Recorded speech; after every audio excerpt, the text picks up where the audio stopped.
I was in Varanasi for a week from the 31st of March to the 7th of April, and this is about my time there. The traffic's just as chaotic here as it is in Delhi. And here's a man frying up all those things for a roadside snack. The cycle rickshaws have this shiny metal on the back, and it's quite colourful and painted. And I think the year that's on it is the year that the rickshaw was made.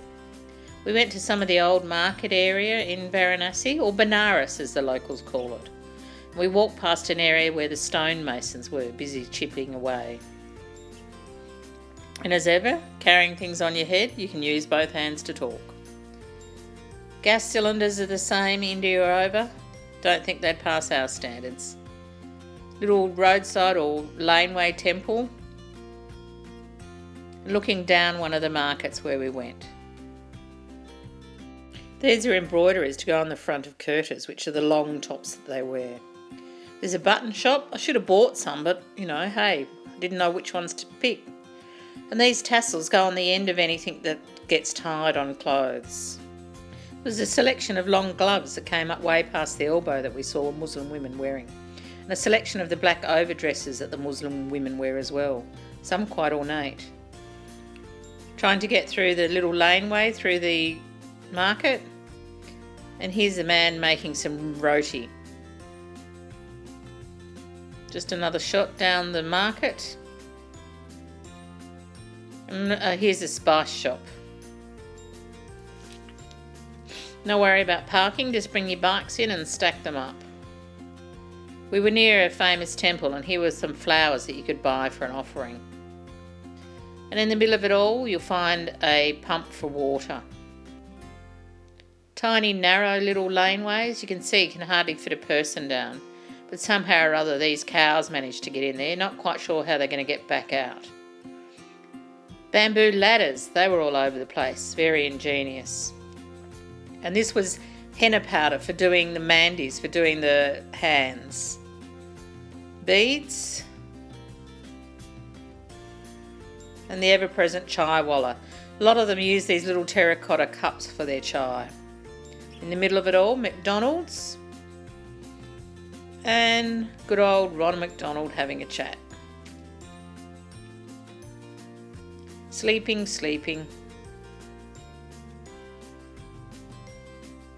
Every possible opportunity they take to have a sleep. Some Sadhus having a rest at the market. And Indian men don't like turning grey, so they henna their hair, but it comes out this really bright orange colour. It's quite obvious that they've grey gone orange. There's a little old man under there somewhere heaving that big parcel around. It's amazing how much they can put on the back of a cycle rickshaw and carry around. Having a shave on the street. This was a graveyard for autos.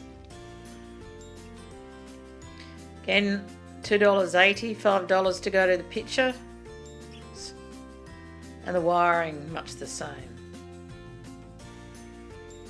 Varanasi can be quite a dirty city at times. They have open waterways, open drains that can become quite polluted. Indians are very proud of their personal space, but they don't take much pride in the communal space. And the cows go through the rubbish to see what they can find to eat. And one of their ways of dealing with the rubbish is to burn it, which just adds to the pollution. This is where some of the homeless are living in lean-tos up against one of the walls along the side of the road. This is a Buddhist temple in Varanasi, built by the Thais. Varanasi has got a lot of significance for Buddhists because it's believed that's where Buddha gave his first sermon. Some paintings inside one of the temples and the prayer wheels. And the Buddhist prayer flags, lots of those that have been put there from people all over the world. This is a place called Sarnath, and it's the ruins of a Buddhist monastery that dates back to 528 BC. And it encapsulates the place where Buddha gave his first sermon to his 5 disciples, and also is one of the places that Buddha said the Buddhists must visit in their lifetime. This stupa is 34 metres high, and it's said to contain the relics of Buddha's body. Quite ornate, some of the stone masonry around the stupa. And it's quite interesting the way they water their lawns. Daybreak on the Ghats on the Ganges.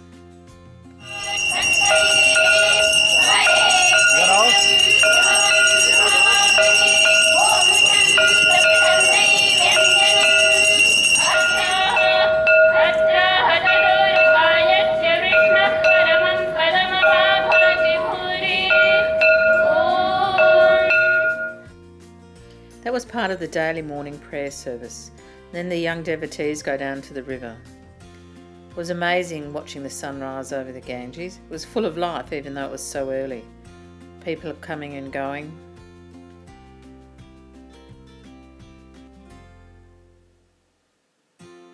Down by the river having a wash.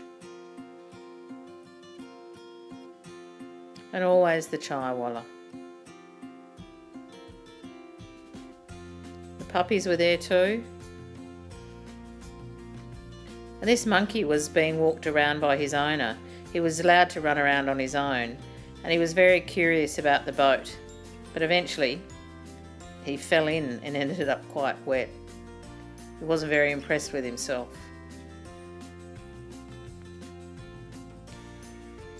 Very peaceful as we watched the sunrise.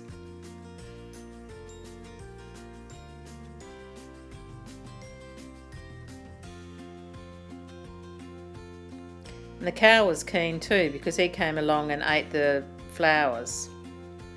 Then there was a gathering of a couple of hundred people doing yoga.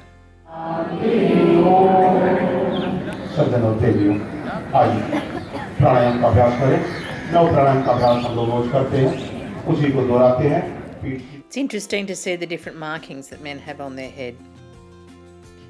And all up and down the Ghats there's lots of paintings on the walls. I'm not quite sure what they all mean, but they were fascinating to see.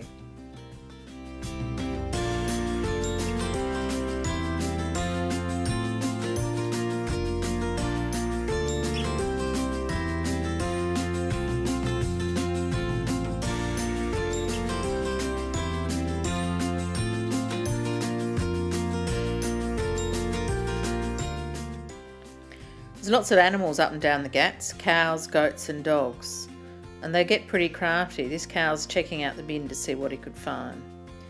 I also saw some water buffalo doing what water buffalo do, wallowing in the river.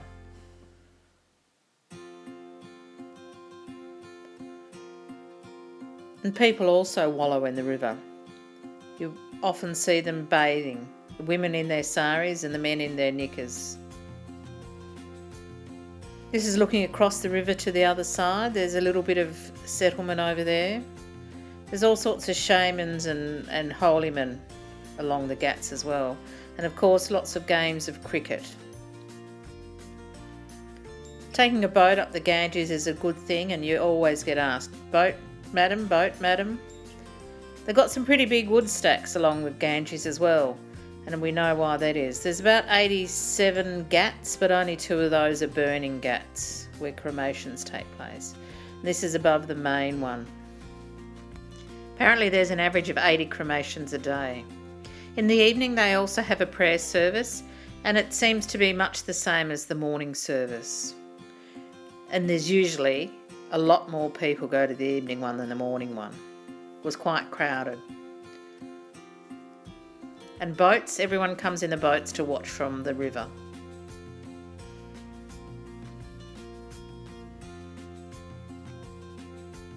And that's the end of my time in Varanasi, or the scenic part of it anyway.